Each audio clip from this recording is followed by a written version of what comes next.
Welcome back. The Trump administration was already facing bipartisan criticism for failing to meet the December 19th deadline to release all unclassified records in the Jeffrey Epstein case. Now the Justice Department says officials in New York discovered over 1 million more documents that could be relevant to the case, and they will likely take a few more weeks, that's a quote, to review and release. Now, this comes after 12 senators, including Republican Lisa Murkowski of Alaska, released a letter calling on DOJ's Inspector General to look into this, and fast. They're asking whether DOJ is complying with the law, raising serious questions about whether proper procedures are being followed. Joining us now, Democratic strategist Abu Amara and Morgan Murphy, a Republican candidate for Senate in Alabama, who also worked in the Trump White House. Gentlemen, good evening. Thanks for joining us. Morgan, I will start with you. How do you expect this delay to be received, and what do you make of the DOJ and how they've been handling the Epstein files?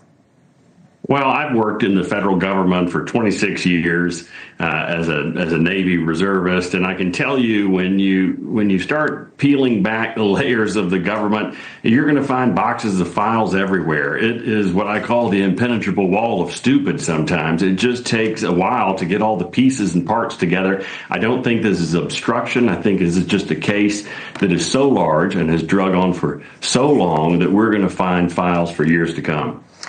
Abu, I mentioned Republican Senator Lisa Murkowski has made it clear she is not satisfied with the process.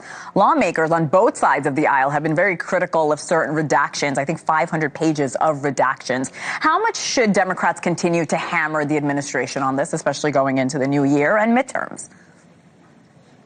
Look, this is something that both parties should be hammering home. You know, if you think about MAGA, this was a core promise that Donald Trump made to his base to say, we are going to get to the bottom of this. It's going to be priority number one. And we've seen the Department of Justice take action swiftly on a whole host of issues.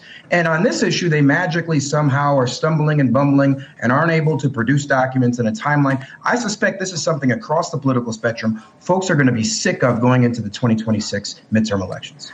Morgan, I want to turn to the courts. We've been following this very closely with our correspondent Joe Khalil in D.C. Now, the Supreme Court yesterday said that President Trump could not deploy National Guard troops in Illinois, at least for now. Many federal judges have blocked efforts to put conditions on FEMA grants for these blue states, plus, of course, an effort to strip the security clearance from an attorney in a whistleblower case.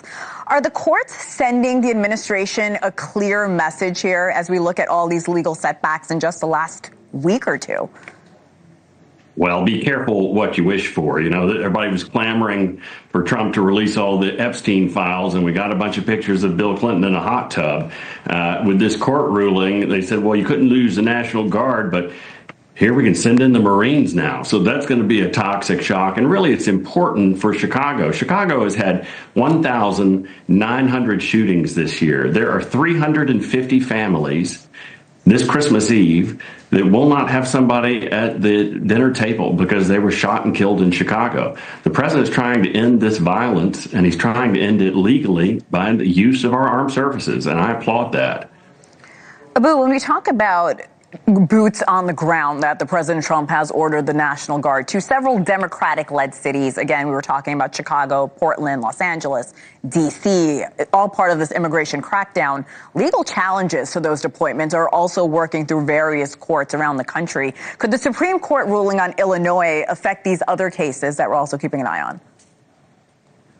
Look, each of these cases has different facts and circumstances, but here's what we know. A conservative Supreme Court said, Donald Trump, you've taken this a step too far. It is illegal. It is unconstitutional, and you do not have the authority to put the boots on the ground the way you're doing it. This same Supreme Court, if they're not going to do it in this type of case, I'm not sure how they're going to do it in those other cases moving forward. And so I think this is an indication that even at the Supreme Court, there's certain lines you cannot cross, and one of them is the Constitution and the laws of the United States of America. Morgan, a White House spokesperson is responding to the Supreme Court's decision. I want to read a quote from them saying that President Trump activated the National Guard to protect federal law enforcement officers and to ensure rioters did not destroy federal buildings and property. Nothing in the ruling detracts from that core agenda, end quote. Do you expect the administration to try a different strategy moving forward? I do. It's a narrow procedural ruling. It's not a broad ruling. I think that they left the president plenty of room to maneuver here. And as I mentioned earlier, he's going to get the job done one way or the other, whether it's with National Guardsmen or the 82nd Airborne. Abu, the Washington Post is reporting on a Trump administration plan to speed up deportations, building out a network of warehouses that could hold up to 80,000 detainees. One of those facilities could end up in your state, the great state of Minnesota, in Woodbury specifically. How do you expect that plan to be received in Minnesota? Yeah, I think there's going to be massive concern. Look, when it comes to immigration and enforcement, most folks, I think, are pretty reasonable and say, look, if you're committing crimes, you shouldn't be here. You should be removed from the country. But this country has a unique history when it comes to massive facilities of immigrant populations, whether it be the internment camps of the 1900s. This is something that Americans are going to be concerned about. A lot of folks are going to be on board with immigration enforcement, but this seems like it could be a step too far. We've got to watch it closely. Congress and the Democrats have got to be on top of it.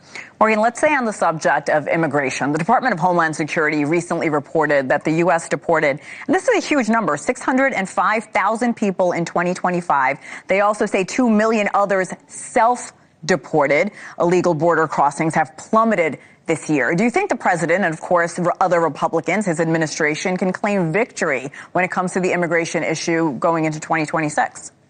100% they can claim victory. Self-deportations are the most economical way to get illegal immigrants out of this country. That is efficient, it's economical, it is beneficial to the taxpayer, and the president, has totally shut down an illegal border crossing problem. The Democrats said for years, the 4 years of the Biden administration said, oh, well, we couldn't fix it, and it's not really a problem. Well, it turns out all it just took was a president who was committed to defending and enforcing the laws of this country. Morgan Murphy, Abu Amara, gentlemen, thank you so much and happy holidays. Yeah. Merry Christmas to you. Merry Christmas. Thank you.